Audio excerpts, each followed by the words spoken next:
तीसरे नंबर का पढ़ना था ना, या कि तीसरा भी पढ़ लिया था अपन ने? तीसरा, फोर्थ से। तब फिर इस आत्मरुचि को पाने के लिए मुझे सबसे पहले क्या समझना पड़ेगा? आत्मा और अनात्मा, इन दोनों को समझना पड़ेगा।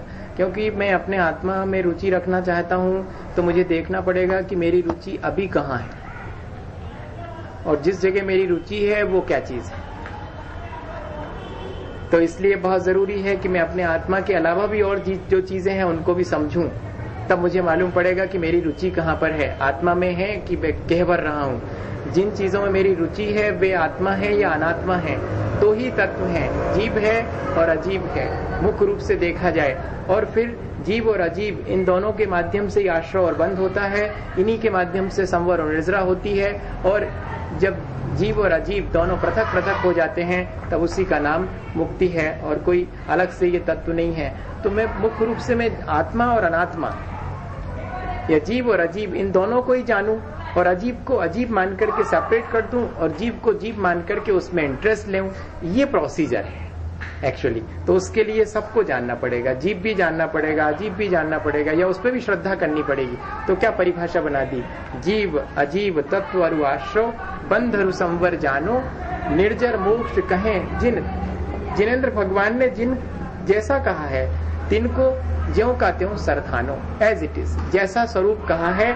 मुझे नहीं मालूम क्या कहा है, मैं तो सिर्फ उसे स्वीकार कर रहा हूँ। पहले नंबर तो स्वीकृति, फिर जानना शुरू होगा।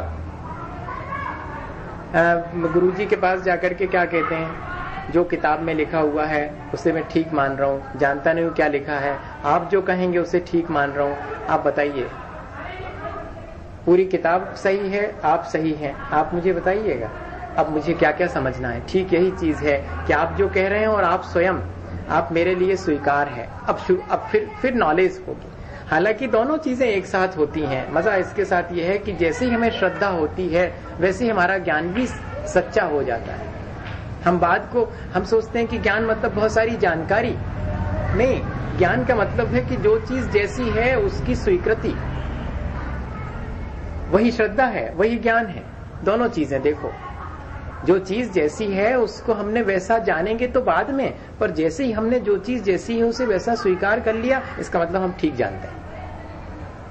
नहीं तो बहुत मुश्किल होती है कि किसी चीज को एकदम जल्दी से हम स्वीकार कर ले, पर हमने स्वीकार कर लिया, विश्वास कर लिया है, तो हमारा ज्ञान भी जो है, अब हम जो भी जानेंगे या हम अभी तक जो भी जानते हैं वो सब परफेक्ट हो गया। ये इसमें विशेष चीज है।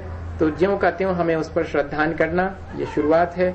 शंका नहीं करना, आगे जाकर के कहेंगे सोई है समकित व्यवहारी। अब इन सब का रूप हम बताएंगे, इन सब का स्वरूप क्या चीज है। हमने कह तो दिया कि इन पर विश्वास कर लो, तो आपने विश्वास भी कर लिया, पर अब जान लो कि ये क्या है। विश्वास करने के बाद अपने यहाँ पर आज के समय में चलता है कि शिक्षा पहले, बाद को दीक्षा। अपने यहाँ पर चलता है पहले दीक्षा फिर उसके बाद शिक्षा, ऐसा हिसाब है। पहले दीक्षित हो, वो है तो वही प्रक्रिया। हम आपकी कॉलेज में पहले पढ़ लें फिर एडमिशन लेंगे, क्या पता आप ठीक ठीक पढ़ाते हैं कि नहीं। इतना पैसा काहे को हम बर्बाद करें, पहले थोड़ा पढ़ के देखेंगे, अच्छा लगेगा तो हम एडमिशन ले लेंगे। ऐसा कहता है कोई? नहीं, हम पहले एडमिशन लेना पड़ेगा, एडमिशन लेंगे तब आपको परमिट करेंगे हम क्लास अटेंड करने के लिए, तब हम बैठने देंगे। वही चीज वहां भी है, पहले एडमिशन, पहले हम अपनी श्रद्धा व्यक्त करें। आचार्य जी कई बार कहते हैं कि जिसकी श्रद्धा नहीं है उससे ज्ञान मत देना, नहीं तो बंदर के हाथ में मोती की माला है, वो मोतियों को खाने की चीज मान करके और एक एक करके तोड़ तोड़ के फेंक देगा कि ये तो खाने लायक नहीं। वो तो चना खा के जानता है, उसको मोती की माला है ना। श्रावक का सुनने वाले 10 तरह के होते हैं, श्रोता श्रोता उसमें 3 श्रेष्ठ हैं, 3 श्रोता श्रेष्ठ हैं। ठीक है, आपने बात छेड़ी तो उसको बीच में कर देते हैं कि अपन को उन 3 क्वालिटी का ही होना चाहिए। बाकी एक होते हैं चलनी के समान, जो कि सार भूत तो निकाल देते हैं और ऊपर थोता जो व्यर्थ है वो रख देते हैं, सुनते वो भी हैं, चलनी के समान। एक होते हैं भैंसा के समान, जो पानी वानी तो कम पीता है पर मचा पूरा देता है, तो जो सभा में शोक पैदा कर देते हैं, परेशानी में डाल देते हैं, सुनते उनते तो है ही नहीं ना, दूसरे को सुनने देते। ऐसे एक तोता के समान है कि जिनने बस रट लिया है, पढ़ लिया, और आप पूछिए तो जो कहते हैं बता देंगे, पर जीवन में कुछ नहीं, साफ सुथरा मामला हुआ। हाँ, ऐसा भी।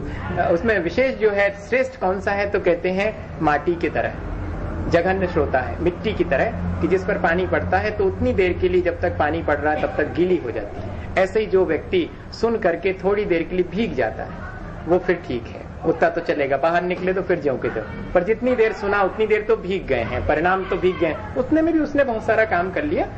फिर उसके बाद कहते हैं कि जो गाय की तरह है वो मध्यम प्रकार के हैं। गाय सूखी रूखी घास खा लेती है लेकिन अमृत के समान दूध देती है। ठीक इसी तरह श्रोता रूखी सूखी चाहे जैसी बात आप उसको कह दीजिए वो अपने भीतर पचा लेगा और उसमें से जो सारभूत है उसको वो अपने पास सेफ रखेगा, दूसरे के लिए देगा। और हंस के समान श्रोता तो खैर सबसे श्रेष्ठ माने जाते हैं कि नीड़ छीर विवेक, उनके सामने कुछ भी रख दीजिएगा वो उसमें से अपने काम की चीज लेके लेंगे, बाकी छोड़ देंगे। तो ये माने इस संदर्भ में अपने को जरूरी है कि हम इसमें से कोई एक चीज तभी हमारे काम आएगी, नहीं तो हम तो तोते की तरह। आज कई लोगों को देखता हूँ जिनको की परिभाषाएं बिल्कुल रटी हुई हो सकता है कि आप गड़बड़ा जाए या आपसे कोई कहे कि आपने तो इतने दिन पढ़ा है और आपको याद व्याद तो कुछ भी नहीं है। जैसे वो डॉक्टर साहब से पूछो तो वो कहते देखो भाई कॉन्सेप्ट हमारा क्लियर है, होता नहीं पाएंगे कौन सी टर्मोलॉजी बिल्कुल नहीं मालूम, पर हम जान गए हैं कि ये चीज ऐसी है। तो मुझे लगा कि वो ज्यादा परफेक्ट है वनस्पतिस्के की जिसको तोता रटन तो सारी चीजें याद हैं और परीक्षा देकर के वो पास भी हो जाते, लेकिन रहते वही हैं, कहीं जरा भी 1 इंच भी खिसकते नहीं लोग, हमने देखा। ये अपने को ध्यान में रखना कि इन सब का स्वरूप हम क्यों समझ रहे हैं। अल्टीमेटली 7 आगे जाके कहेंगे कि 7 तत्वों का स्वरूप समझने के बाद इन 7 में से 6 को छोड़ देना है। तुम्हें अपने आत्मा तक आना, मैं तो सिर्फ इसलिए परिचय कराया कि कोई तुम्हें भ्रमित ना कर दे। 6 चीजें तुम्हें उस 7वें के समान ना लगने लगे जो तुम्हारा अपना ओरिजिनल है। एक बार मैंने कहीं लिखा था या पढ़ा था कि मैं सच नहीं जानता, न मेरा सच से कोई परिचय है, ना मैं तुम्हें सच बताना चाह रहा हूं, मैं तो सिर्फ स्वप्नों को पहचान गया हूं। मैं तुम्हें वही बताना चाहता हूं ताकि कोई स्वप्न आकर अपने सत्य होने का दावा ना कर सके। अपन जब सच्चाई पाएंगे वो तो अपनी ओरिजिनल पाएंगे, लेकिन हमारे भ्रम भी बहुत सारे हैं जिनको हम सच मान लेते हैं। हमें यहाँ पर जितने भी ग्रंथों में हमने देखा सिर्फ हमारे भ्रम बताए गए हैं कि ये हमारी मान्यताओं की कमजोरी है या हमारी मिसअंडरस्टैंडिंग है, वो बता दी है। तो ओरिजिनलिटी क्या है वो अपने आप मालूम पड़ जाएगी। इस तरह इसको लें। अब कहते हैं ये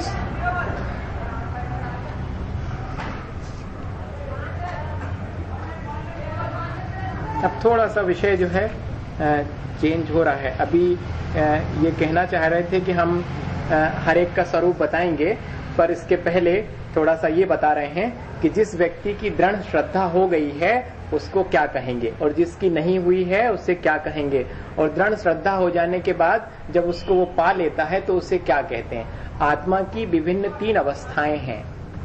जिन क्षणों में हम श्रद्धांश से रहित होते हैं उन क्षणों में हम बहिरात्मा कहलाते हैं। जिन क्षणों में हमारे भीतर सच्ची श्रद्धा होती है उन क्षणों में हम अंतरात्मा कहलाते हैं। उसमें भी हमारे कैडर हैं, अलग अलग 3 तरह के हैं। 3 हाँ, सबको उत्तम मध्यम और जघन्य अंतरात्मा। और फिर उसके बाद जब हम उस स्थिति में अपने आत्म स्वरूप को प्राप्त कर लेते हैं जो हमारा प्राप्तव्य है, तो फिर हम ही कहलाते हैं परमात्मा। इस तरह से आत्मा की 3 स्थितियों के बारे में ये बताएंगे। बहिरात्म, अंतर आत्म, परमात्म, जीव त्रिधा है। यहाँ पर जीव 3 प्रकार के हैं। देह जीव को एक गिने, बहिरात्म तत्व मुधा है। तत्व के बारे में, मुधा मतलब अज्ञानी, तत्व के बारे में ठीक ठीक नहीं जानने वाले क्या कहेंगे, शरीर को ही अपना मानेंगे और ये इसी कॉन्सेप्ट को लेकर के पूरा जीवन जीते हैं। अपन देखते हैं कि कई लोग कई चीजें छोड़ देते हैं। क्यों छोड़ देते हैं? बॉडी के लिए अनफिट, शरीर के लिए अस्वास्थ्यकारी है, इसलिए छोड़ दिया। उनके भीतर ये कॉन्सेप्ट नहीं है कि इससे मेरे आत्मा का पतन होता है। नहीं, शरीर की सुविधा के लिए वो कई चीजों को छोड़ देते हैं, तो इस छोड़ने को त्याग नहीं कहेंगे अपन। यहाँ यही चीज ध्यान रखने की है अपने, क्योंकि व्यक्ति बहिरात्मा वो है जो शरीर को ही सब कुछ मान रहा है और उसी की सेवा शुश्रूषा कर रहा है और उसकी वजह से वो बहुत सारी चीजें आचरण में लाता भी है। जैसे कि फॉरेन का पूरा कॉन्सेप्ट क्या है, अगर अपन गौर से देखें, वे बहुत सतर्क हैं अपने शरीर के प्रति। वे कोई भी चीज ऐसी नहीं खाते हैं जिससे कि शरीर अस्वस्थ हो जाए, बहुत ध्यान रखते हैं वो। तो क्या मतलब हुआ वे अपन से ज्यादा त्यागी मालूम पड़ेंगे कि ये भी चीज नहीं खाते, ये भी चीज अपने हाथों का वो चीज धड़ल्ले से चलती है, ड्रग्स वगैरह कई चलती है, लेकिन वो लोग नहीं खाते, उनको मालूम है। तो वो क्या कॉन्सेप्ट है उनका तो दृष्टिकोण ये है कि मेरा शरीर अस्तित्व ना, और हमारा दृष्टिकोण कि मेरी आत्मा का पतन ना हो, इसलिए मैं छोड़ रहा हूं। इसलिए कॉन्सेप्ट बहुत जरूरी है। देह जीव को एक गिने, हमने उसको बहिरात्मा कह दिया, और अंतरात्मा किसे हो कहेंगे, इसमें हालांकि वो लाइन नहीं लिखी है, अपने मन से इसमें लगाना पड़ेगा अपने को। अंतरात्मा कौन सी है? जो कि देह और जीव को अलग अलग मानती है, दोनों को अलग अलग मानने वाले, अलग अलग अनुभव करने वाले, इसी में कैडर बन जाते हैं। कुछ लोग हैं जो अलग अलग मानते हैं, कुछ लोग हैं जो अलग अलग जानते हैं, कुछ लोग हैं जो अलग अलग अनुभव करते हैं। इसलिए तीनों हो गए। जो सिर्फ मानते हैं वे तो जघन हैं, जो जानते हैं वे मध्यम हैं, जो अनुभव करते हैं वे उत्तम हैं। यही आगे कहेंगे, उत्तम मध्यम जगत जघन त्रिविध के अंतर आत्म ज्ञानी, उसी को हम ज्ञानी मानेंगे। देखो यहाँ कितना क्लियर हो गया। अज्ञानी कह दिया, तत्व मुधा अर्थात तत्व के मामले में अज्ञानी, उसको तो बोलते हैं बहिरात्मा। और ज्ञानी किसे बोलेंगे? जो कि अंतरात्मा है, शरीर और आत्मा के बीच की भेद रेखा को मानता है, जानता भी है, अनुभव भी करता है। द्विविध संग बिन सुध उपयोगी मुनि उत्तम निज ध्यानी, अपने आत्मा का ही ध्यान करने वाले। और द्विविध संग, संग का मतलब यहाँ है परिग्रह है, ऐसा मानिएगा। संग मतलब परिग्रह। दो प्रकार का होता है, एक बाह्य परिग्रह होता है, ये 10 प्रकार का, क्षेत्र वास्तु हिरण्य स्वर्ण धन धान दासी दास कुप्य और भांड। और एक अंतरंग होता मेरे अपने राग देश, 14 प्रकार का। तो ऐसे जो है अंतरंग और बहिरंग दोनों प्रकार के भीतर से क्रोध मान माया लोभ को उन्होंने छोड़ दिया है, करना हो जाते हैं, ये बात अलग है, लेकिन अपनी तरफ से नहीं करते। और इसी तरह से परिग्रह छोड़ दिया है, हो सकता है उनके पास लोगों से भी अच्छी सामग्री हो, लेकिन वो परिग्रह नहीं है। उन्हें भी अंतरंग क्रोध आता हो अंतरंग में, लेकिन वो उनके कर्म के उदय में है। उनने कोई जानबूझ करके क्रोध और कषाय करने की उनने चेष्टा नहीं करी है। इतना ही फर्क है उसमें। क्योंकि आप मुश्किल में तो पड़ेंगे कि दोनों प्रकार के संग छोड़ दिए, मतलब अंतरंग से 14 प्रकार का आप ये कषाय पूरी छोड़ दी, राग द्वेष छोड़ दिया है, 9 कषाय छोड़ दी हैं। तो छोड़ कहाँ दी हैं? है सब अंदर, लेकिन हम अपनी तरफ से करेंगे नहीं, और अपनी तरफ से किसी चीज पर अपनी मालकियत नहीं थोपेंगे कि ये चीज मेरी है। चीजें तो सब रखी हुई हैं, लेकिन सबको किसी बढ़िया कमरे में रह रहे हैं। हो सकता है कि एक सामान्य व्यक्ति के पास उतना बढ़िया कमरा ना हो, उस कमरे में रह रहे हैं, लेकिन वो अपना नहीं मानते हैं। वो वहां से धीरे से उठ करके चले जाएंगे तो पीछे मुड़ के भी नहीं देखने वाले कि क्या हुआ उसका। ये हमें ध्यान रखना पड़ेगा कि उस व्यक्ति को हमने माना है जिसने कि अंतरंग और बहिरंग परिग्रह को त्याग दिया है। हम साधक उसी को मानते हैं, उसके बिना नहीं। जैसे अपन आगे जाकर के पढ़ेंगे, या रत्न शावकाचार्य में पढ़ा हो कि सच्चे गुरु की क्या परिभाषा है, तो विषयाशावसाती, तो मेरी भावना में पढ़ते हैं, विषयों की आशा नहीं जिनके साम्य भाव धन रखते हैं, वही चीज है। विषय आरंभ परिग्रह इन सब से जो रहित हो गए हैं, उन्हीं को हमने साधु माना और उसी को ध्यानी माना, और वही शुद्ध उपयोगी है। अगर शुद्ध उपयोग होगा या कि कहना चाहिए उत्तम अंतरात्मा कहेंगे, तो हम इनको ही कहेंगे उत्तम अंतरात्मा। इतनी सारी चीजें नई नई आ गई हैं, देखिएगा। संघ के मायने क्या है? परिग्रह। और द्विविध मतलब 2 प्रकार का, अंतरंग भी और बहिरंग। अंतरंग के मायने क्या? हमारे क्रोध मान माया लोभ, ये अंतरंग परिग्रह हैं। और बहिरंग मतलब ये सब जो सामग्री बाहर में फैली हुई है, वो सब बहिरंग। और परिग्रह कब बनता है? कोई भी चीज जब हमारी इंडल्जिंग होती, जब हमारी मूर्छा होती, जब हमारा ममत्व भाव होता है, तब कोई भी चीज परिग्रह बन जाती है। देखिएगा, शरीर भी परिग्रह बन जाता है जब शरीर के प्रति मूर्छा होती है। आहार भी परिग्रह बन जाता है जब उसके प्रति हमारी ग्रद्धता होती है। ये हमें ध्यान में रखना है। हमारे यहाँ पर इन चीजों को परिग्रह नहीं माना है, हमारे यहाँ पर अंतरंग के भावों में जो ममत्व भाव है उसको परिग्रह माना। ये अपन ध्यान में रखेंगे। तो 2 प्रकार का, एक आ गया शुद्ध उपयोगी। तो मतलब क्या हुआ? उपयोग के मायने क्या होता? चेतनता। एक अपन ने पढ़ी परिभाषा, चेतन को है उपयोग रूप है। हाँ, तो उपयोग के मायने क्या हुआ? कॉन्शियस। हमने एक बार कहा था कि अपन शॉर्ट में कह दें, हालांकि उतना परफेक्ट नहीं है पर फिर भी समझने के लिए हमारा कॉन्शियस, हमारी चेतना वही उपयोग है। और चेतना दो प्रकार की होती है, एक देखने रूप चेतना होती है, एक जानने रूप चेतना होती। इसलिए हमने उपयोग को क्या कहा, सामान्य सा ज्ञाता दृष्टा, जानना देखना ही उपयोग है। जानने देखने को उपयोग कहते हैं क्योंकि अच्छा, उपयोग का सामान्य अर्थ क्या है, यूसेज, उपयोग में आना। लेकिन अपन थोड़ा सा गौर से देखें, अपन कई बार कहते हैं कि भैया आपका उपयोग कहाँ है, मतलब आपका मन कहाँ, आपको कहाँ, आपका ख्याल कहाँ है आपका। ये उपयोग शब्द वही यहाँ पर है कि आपका उपयोग कहाँ है, अर्थात आप किस चीज को जानने देखने में लगे हुए हैं, किस चीज को समझने में लगे हुए हैं, आपकी दृष्टि कहाँ है। ये तो इसलिए उपयोग की क्या परिभाषा हुई, जानना देखना है, क्योंकि वो दो ही रूप में होता है, या तो जानते हैं या कि देखने रूप हो, दो ही क्रियाएं होती हैं। अब वो उपयोग भी तीन प्रकार का होता है, ये अपने को यहीं पर थोड़ा समझ लेना पड़ेगा, इसमें नहीं दिया हुआ है। वो उपयोग तीन प्रकार का ऐसा होता है, एक होता है शुभ उपयोग, एक होता है अशुभ उपयोग, एक होता है शुद्ध उपयोग। ऐसा अपन तीन तरह का उसको विभाजित करेंगे। अशुभ किसे कहेंगे, विषयानुरागा अशुभ उपयोगा, जब मैं विषयों में अनुरक्त हो जाता हूँ, अर्थात पांचों इंद्रियों के विषयों में अनुरक्त हो जाता हूँ, तब मेरा उपयोग अशुभ है। धर्मानुरागा, जब मैं धर्म ध्यान में लगता हूँ तब मेरा उपयोग शुभ है। और निरुपरागा, जब मैं राग द्वेष से रहित होकर के अपने आत्म ध्यान में लगता हूँ तब मेरा उपयोग शुद्ध। ऐसी परिभाषाएं, बहुत छोटी परिभाषाएं हैं लेकिन बहुत बड़ी क्लास की परिभाषाएं, ये ध्यान रखना। ये प्रवचन सार जी में है, मुनि महाराज जी के लिए पढ़ाई जाती हैं। अब तो हर आदमी पढ़ने लगा, तो अकेले पढ़ने से मजा थोड़ी आता है। अकेले पढ़ने से तो ज्ञान भर, अकेले पढ़ने से तो बुद्धि बढ़ती है, बस और कुछ नहीं होता। और आज जो है बहुत तेजी से बढ़ रही बुद्धि, लेकिन अनुभव, हमने ये कहा है कि हम बुद्धि नहीं बढ़ाना चाह रहे हैं, हम आपका अनुभव बढ़ाना चाह रहे हैं। धर्म हमारा अनुभव बढ़ाता है, धर्म हमारे अनुभव को बिल्कुल ठीक ठीक करता है, हमारी बुद्धि को नहीं। बुद्धि तो कोई भी बढ़ाने वाली चीज, उपद्रव तो खड़ा करती बुद्धि, अनुभव नहीं उपद्रव खड़ा करता।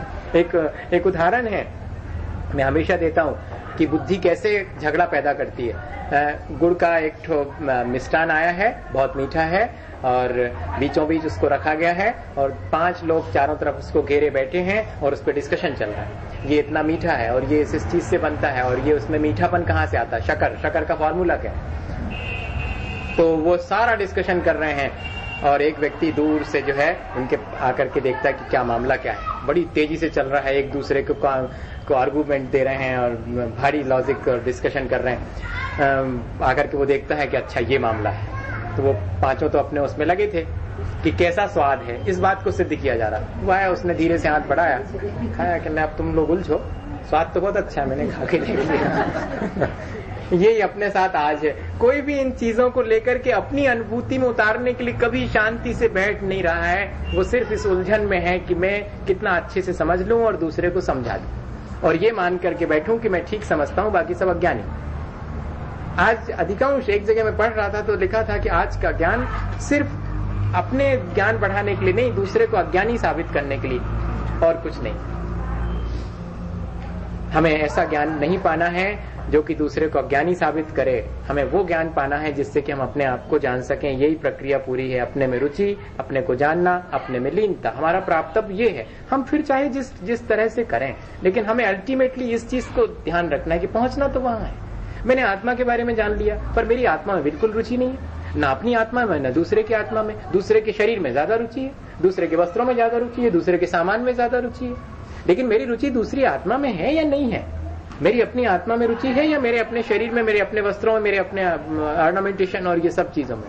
ये जरा सा देखना पड़ेगा, तब आप माने जाएंगे कि हाँ आपने जो सीखा है वो ठीक ठीक सीखा। नहीं तो परिभाषा तो आपको है, बड़ी बात कहते थे कि आत्मा में ये है। हाँ, अनुभव तो है नहीं। तो उपद्रव खड़ा होता है, तो इससे तो और उपद्रव खड़ा हुआ। इससे अच्छे अज्ञानी रहे आते तो ज्यादा ठीक था, कम से कम अहंकार तो नहीं आता। तो ये एक माने बहुत कठिन सी चीज है ये शुद्ध उपयोग, और कितने आसानी समझ में आ गई। आज इस पर जो है मतांतर खड़े हो गए इसी को लेकर के। उपयोग 3 प्रकार के होते हैं, शुभ उपयोग होता, अशुभ उपयोग होता और शुद्ध उपयोग। तीनों की इतनी स्पष्ट परिभाषाएं हैं। जब मेरा मन विषय कषाय में प्रवृत्त होता है, उन क्षणों में मेरा उपयोग अशुभ होता है। जिन क्षणों में मैं धर्म ध्यान में लीन होता हूँ उन क्षणों में मेरा शुभ होता है, और जिन क्षणों में मैं सबसे परे निरुपरागा राग द्वेष से रहित हो जाता हूँ वे क्षण मेरे शुद्धोपयोग के हैं। क्या ये सब चीजें नीचे अवस्था में बन सकती हैं? कोई सामान्य गृहस्थ राग द्वेष से मुक्त होकर के थोड़ी देर अनुभव कर सकता है? बहुत कठिन है। लेकिन शुद्धोपयोग जो है कहीं भी सिद्ध कर लेते हैं। और यहाँ पर क्या कह रहे हैं? द्विविध संग बिन। सबसे पहली कंडीशन ये है कि शुद्धोपयोग उसको होएगा जो दो प्रकार के परिग्रह से मुक्त हो गया।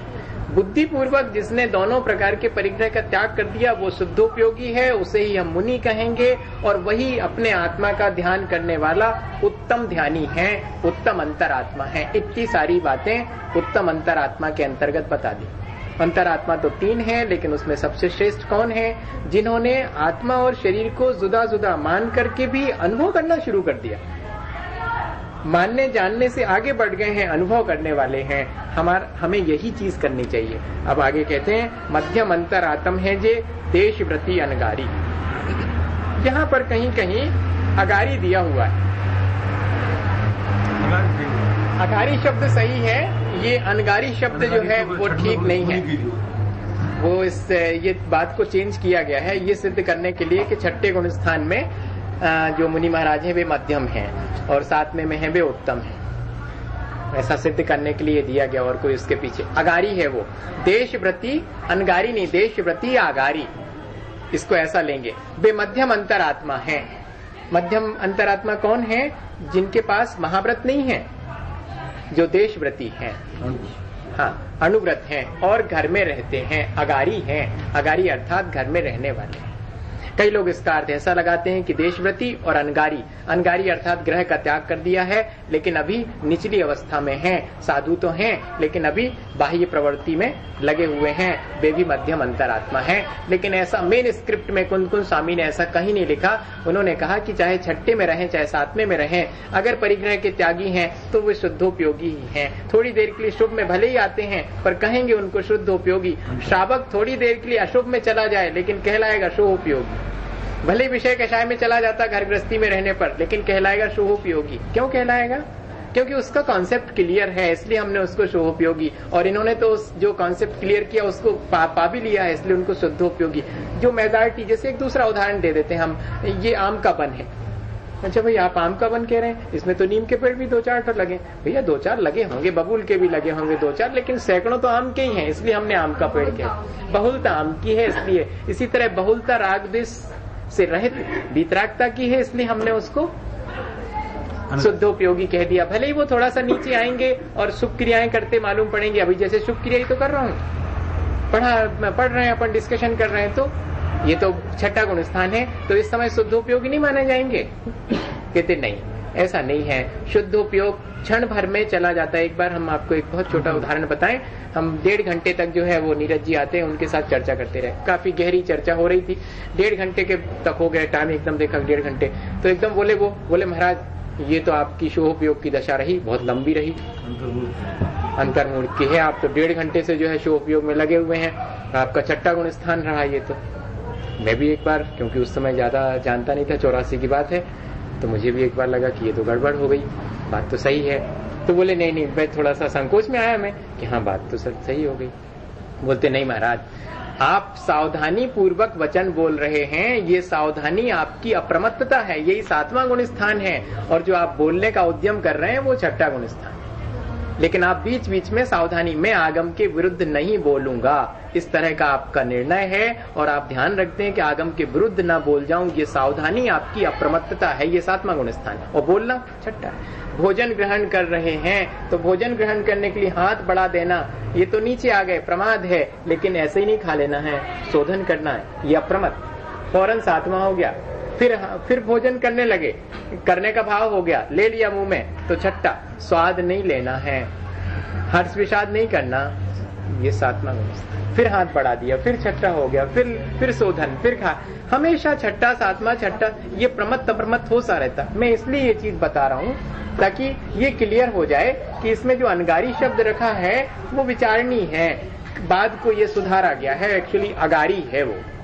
तो जो देशव्रती और अगारी हैं, हाँ, वो एक ही चीज है। घर में रहने वाले, क्योंकि इतने विशेषण लगा रहे हैं, जैसे यहाँ लगाए थे कि मुनि है, उत्तम निज ध्यानी है, शुद्ध उपयोगी है, 2 प्रकार के संग से मुक्त हैं, इनको क्या कहेंगे? घर में रहते हैं, देशव्रती हैं।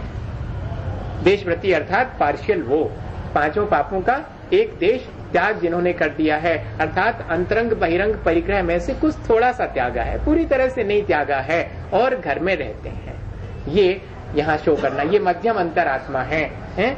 और जघन्य कहें अविरत समदृष्टि, अविरत सम्यक दृष्टि अर्थात जिनकी सिर्फ श्रद्धा है, जिनने माना है कि 7 तत्व होते हैं और जैसा स्वरूप है वैसा मैंने स्वीकार कर, कुछ उसके लिए प्रयास नहीं किया है। अगर थोड़ा सा व्रत नियम ले लेंगे तो प्रयास शुरू हो गया, और पूरे व्रत नियम ले लेंगे तो उत्तम हो जाएंगे।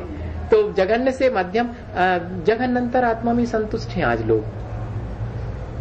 इससे हमें तो यही लग रहा है। देखो आप नहीं, आप मन मानते हैं, अविरत सम्यक दृष्टि है, तो जगन अंतरात्मा उसी में संतुष्ट है, वो खुश कि चलो इतना ही, प्रयास ही नहीं कर रहे हैं वो देव लोग। या फिर मुझे लगता है कि उनको अपने ऊपर विश्वास नहीं है कि मैं हो गया हूँ कि नहीं, पहले नक्की तो हो जाए फिर उसके बाद आगे बढ़ेंगे। तो लगता है वो अभी नक्की हो भी नहीं पाएगा, पूरी जिंदगी नहीं हो पाएगा शायद। नहीं, हमें ऐसा नहीं करना है, हमें रुकना नहीं, हमें हमेशा उसमें कहते हैं कि भले ही नीची जगह रहो लेकिन ऊंची चीज को पाने की भावना, जम सकई तम कीरे जम न सकई तहेव श्रद्धा मान। हम श्रद्धा तो रखें जहाँ है वहाँ, पर हमेशा ऊंची चीज की श्रद्धा रखें। ऐसा नहीं करें कि ऊंची चीज को खींच करके और नीचे स्तर पर ले आएं और वहीं पर फील करें कि हाँ सब मिल गया, यहीं पर मिल गया। नहीं, उस चीज को पाना है तो उसकी ऊंचाई छुए अपन। ये तो तीनों ही शिवमग चारी। ये नहीं मानना कि उत्तम मध्यम जगन है तो भाई उत्तम वाले मोक्ष मार्गी है, नहीं, तीनों हैं, तीनों ही मोक्ष मार्ग पर चलने वाले हैं, तीनों शिवमग पर